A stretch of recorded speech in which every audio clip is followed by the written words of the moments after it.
یہ تاریخ ساز جلسہ منعقد ہوا، اور اس جلسے کی سب سے بڑی خوبی اور تاریخ یہ ہے کہ جلسے لوگوں نے کرائے ہیں اپنی اپنی پارٹی اور جھنڈوں کے نام کرائے ہیں، لیکن ہم لوگوں نے شروع دن سے یہ بات سمجھانے کی کوشش کی، اور اللہ تبارک تعالیٰ کا بڑا کرم اور احسان ہے کہ خلوص کی یہ دعوت قبول بھی کی گئی، کیونکہ وقت کا یہ کالا قانون نہ صرف مسلمانوں کی گردنوں پہ ننگی تلوار ہے، بلکہ اس عظیم ہندوستان کے آئین پر بڑا حملہ ہے۔ اور اوقاف کے تعلق سے مودی نے اس ملک میں جو خانہ جنگی اور ہندو اور مسلمانوں میں نفرت پیدا کر کے انگریزوں کی طرح لڑاؤ اور راج کھڑوں کا پھندا ہم پر ڈالا ہے، اس سے ہم سب لوگوں کو واقف کرانا اور مضبوطی سے لڑنا ہوگا۔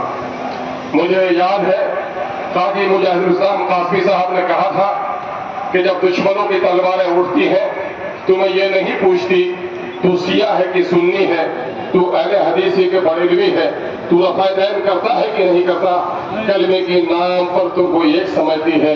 اے مسلمانوں، خدا کے واسطے اپنے تحفظ کے نام پر یہ ہو جاؤ، واعتصموا بحبل اللہ جميعا ولا تفرقوا، سب مل کر اللہ کی رسی سے مضبوطی سے پکڑ لو اور تفرقے نہ مت کرو۔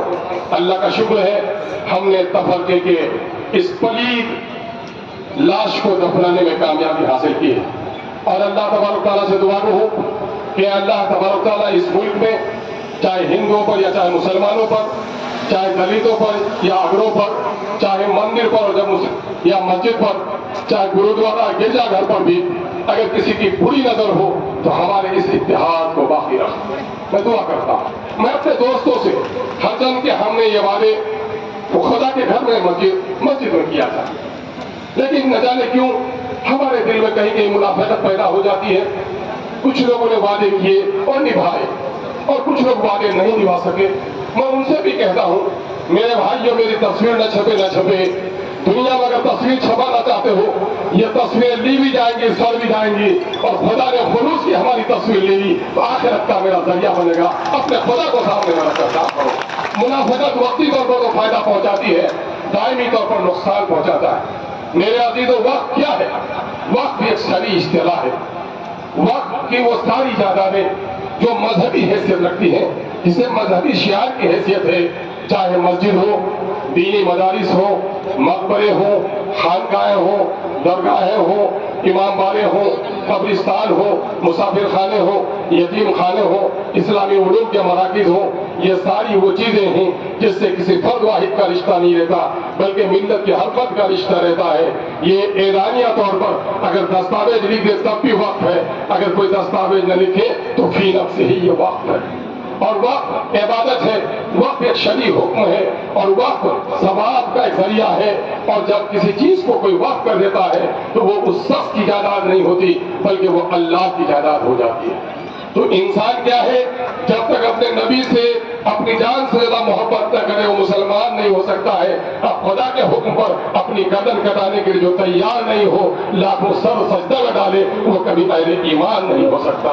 اس لیے ہمارا ایمانی تقاضا ہے، میرے گھر میں بھی آگ لگے گی اور میرے مسجد میں بھی آگ لگے گی۔ خدا کی قسم، جس کے دل میں ایمان ہے اپنے گھر کو چھوڑ کر پہلے خدا کی مسجد کو بچانے کا کام کرے گا۔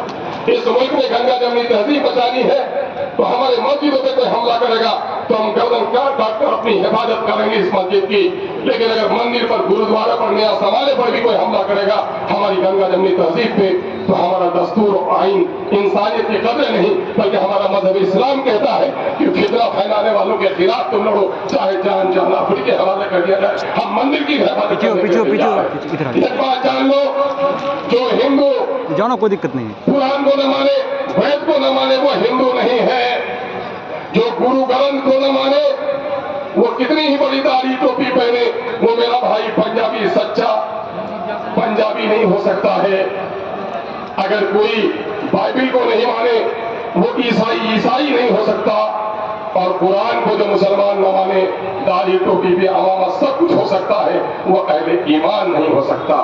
ٹھیک اسی طرح سے اس دیش میں سب کچھ کرنے والا ہو، اس دیش کے کھیتوں کو جوتنے والا ہو، سرحدوں پر بندوق لے کر حفاظت کرنے والا ہو، پارلیمنٹ میں جا کر لوگوں کے مسائل کی بات کرنے والا ہو، لیکن دیش کے سنویدھان کو جو نہیں مانتا، وہ سچا ہندوستانی کبھی نہیں ہو سکتا.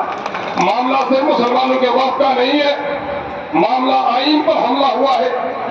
اس ملک کو چل رہا ہے، ہمارا جو راج سبھا ہے یا لوک سبھا ہے یا اسٹیٹ کی جو اسمبلیاں ہیں وہ اتنی آوارہ نہیں ہے کہ جو چاہے قانون بنا دے، بلکہ ان کو سمویدھان کے گائیڈ لائن میں جو کنسٹیٹیوشن آف انڈیا ہے اس کے دائرے میں سے قانون بنانا ہوگا. اس سمویدھان کے مطابق برابری کا حق ہے، دفعہ 14 کہتا ہے اکویلٹی بفور لا، قانون کی نظر میں سب برابر ہو. پھر پاسپورٹ میں غیر مسلمان اور ہندو ایکٹ کے مطابق ان کے کمیٹیوں میں مسلمان نہیں ہو سکتا تو یہ قانون کے منافی ہے، آئین کے ہند کے منافی ہے. اس لیے ایسا قانون بنانے کا کسی کو حق نہیں ہوتا. یہ موقع نہیں ہے کہ پوری وضاحت کی جائے.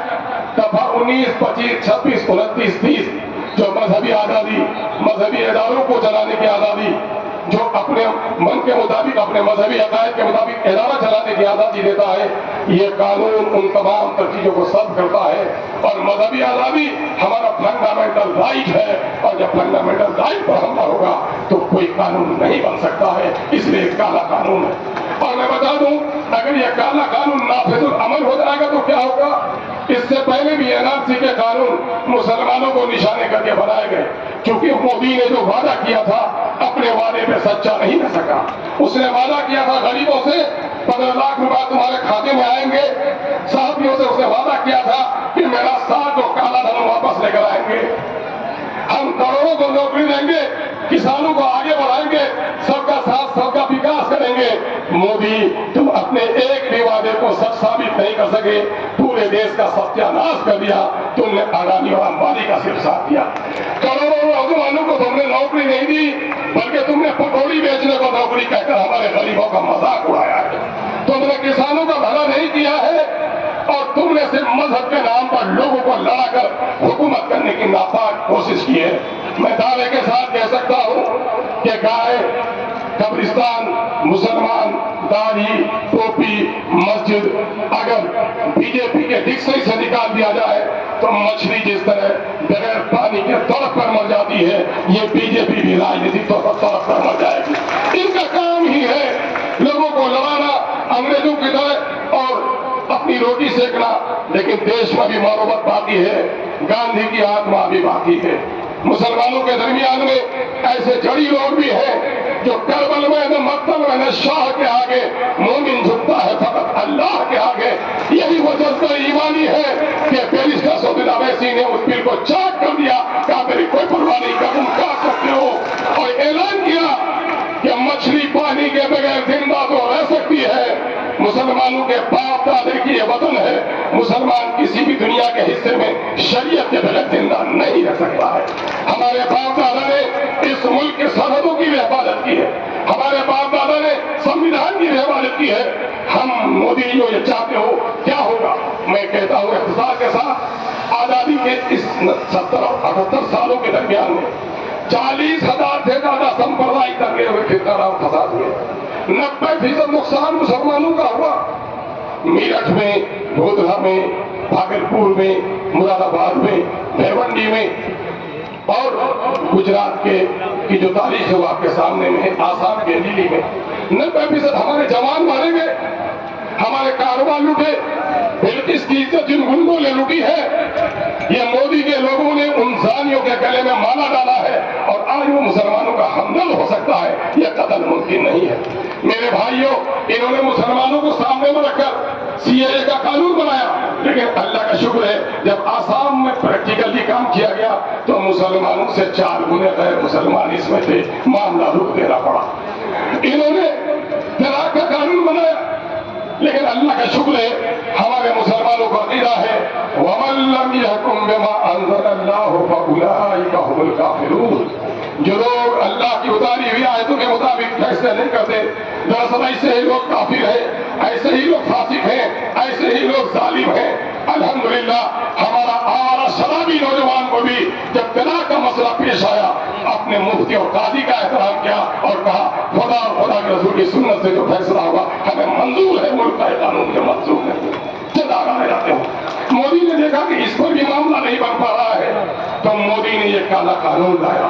یہ کالا قانون میں کہتا ہوں ان 78 سالوں میں جتنا نقصان مسلمانوں کا ہوا ہے اس کو ایک